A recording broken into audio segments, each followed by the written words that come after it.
Ok, la différence de carré, on l'aime bien. Elle est rapide comme méthode, très efficace, donc on essaie le plus souvent d'utiliser. Par contre, il y a quelques petites restrictions. Première, premier truc que je vais vous donner là, visuellement, comme d'habitude, la différence de carré, il y a toujours deux termes. Ok, donc si c'est plus que deux termes ou si c'est juste un terme, vous ne pouvez pas faire la différence de carré.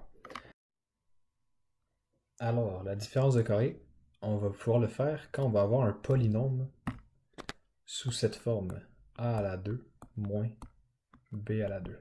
Qu'est-ce qu'on remarque? Les deux termes sont des carrés. Ok, donc les deux termes sont des carrés. Et qu'est-ce qui relie les deux termes? Je regarde ça ici. C'est une soustraction. Ok, donc deux restrictions que je vous parlais au début de la diapositive.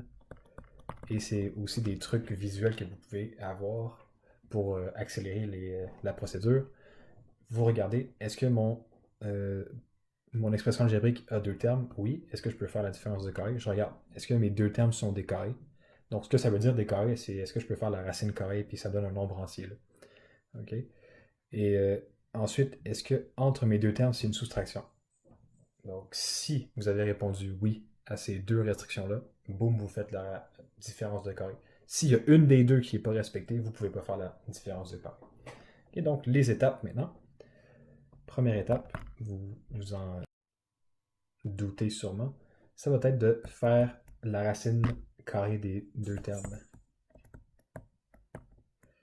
Ok, faire la racine carrée des deux termes.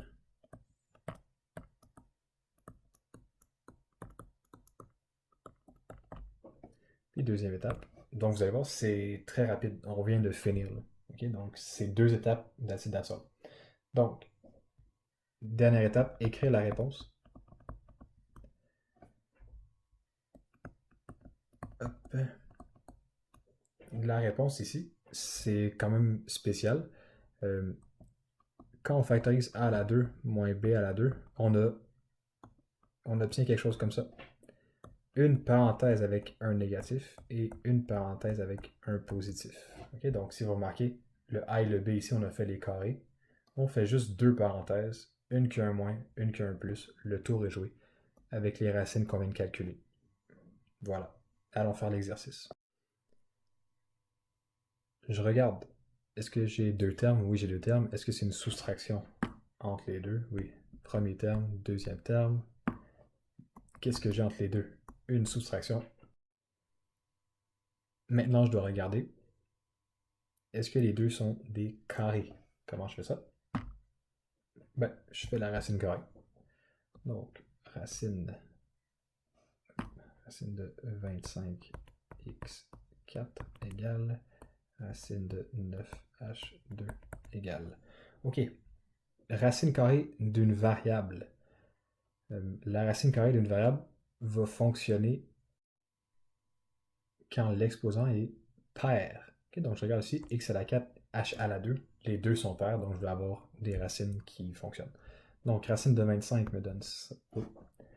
Racine de 25 me donne 5. Racine de x à la 4, je fais juste diviser l'exposant 4 par 2. Ça fait x à la 2. Si racine de 9 me donne 3, racine de h à la 2, 2 divisé par 2, ça me donne h exposant 1. Et voilà, j'ai fini. Ce qu'il me reste à faire, j'ai écrit ma réponse. Une parenthèse avec le symbole négatif multiplié par une parenthèse avec le symbole positif. Donc, comme vous voyez, la différence de carré va très très rapidement.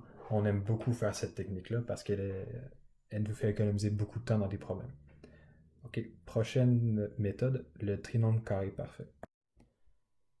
Donc, désolé, je sais que j'ai dit qu'on allait au trinôme carré parfait. J'ai oublié de vous donner des exercices.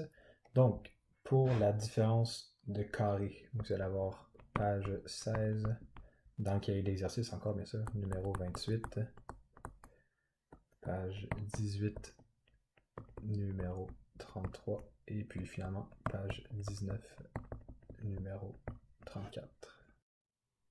C'est ce qui conclut notre troisième vidéo. La prochaine vidéo va être sur les trinômes carrés parfaits. Bonne écoute.